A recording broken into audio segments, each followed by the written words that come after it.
The Amish. I always thought that the Mennonites come from Amish, but the Amish comes from Mennonites. They broke off from the Mennonites around 1893. Jacob Ammon left the Swiss Anabaptist Church. He felt like the church leaders wasn't being strict enough, and he wanted to see more banning and more shunning. That way, they want to keep their community spiritual and kind of whole and from the worldly world. That's what they call us, English people. We're worldly, and we do too many things of the worldly way. And Mr. Ammon here decided that he was going to leave the church and come to America because, they wasn't strict enough, he thought. And he and his followers come to America, and they were named then the Amish. The Amish don't believe in electricity. They believe it to be worldly. They use horse and buggies and a plow to work the land before they can plant and harvest. They grow vegetables to make money. They sell them to us English people. And also some has their own companies, and they build houses for the outside world. They don't have vehicles. They don't mind a riding one, or they'll hire someone to take them to the doctor, because they do go to those every now and then. But they won't own one of their own. The Amish are a faith-based group. They believe that their belief is of the Anabaptists. They don't have a church in their community. They have church at someone's house, and they rotate like every 2 weeks for the church. The Amish are forgiving people.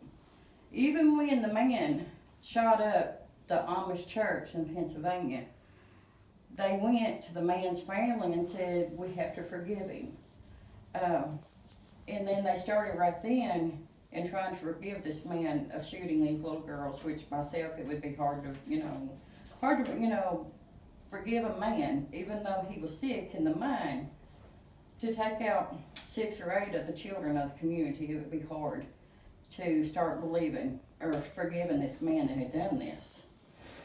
They believe that marriage is between a man and a woman, and they are high believers in education. Even though they only go to the 8th grade, they want to make sure that they get that much education before they go back into the community or their own community. It said the boys will work in the fields with the men, and the women will work at home, or the girls will work at home with the women. I have found a couple pictures, and this reminds me, and it kind of looks like, the next just passing around, like they're going to church on that one. And this top one here, I've been down around Todd County, and they have a Amish auction. And because you can see pictures in the background. The bottom picture there is a man and his little boy looks like harvesting maybe tomatoes for their to sell in their stores, or even their homes. I go sometimes and buy myself. Shunning is somewhere. Shunning is if someone in the community goes against the Amish faith, they will have to leave. They will be shunned, and they will have to leave their community and their families forever. They cannot communicate with them. They can't talk to them. They can't write them letters.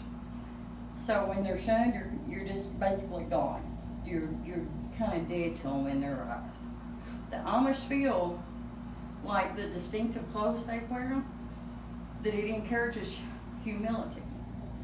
And it's a separation from the world. The clothes is not a costume, it's an expression of their faith. The man wears the dark colored trousers, suspenders, a black hat, and if they're working a lot of time, it's like a straw hat. The women, they wear the dark colored clothes, an apron, and if they're married, they wear a cape. A prayer hat cap, and the married women wear black ones, the single women wear white ones. I thought that was pretty interesting. I've seen them in the stores, and I thought, what's that mean? The women have to wear the dress. It has to be knee length or to the floor. The men, they have the beards. but only after they're married. They do not grow a mustache. They don't believe in a mustache.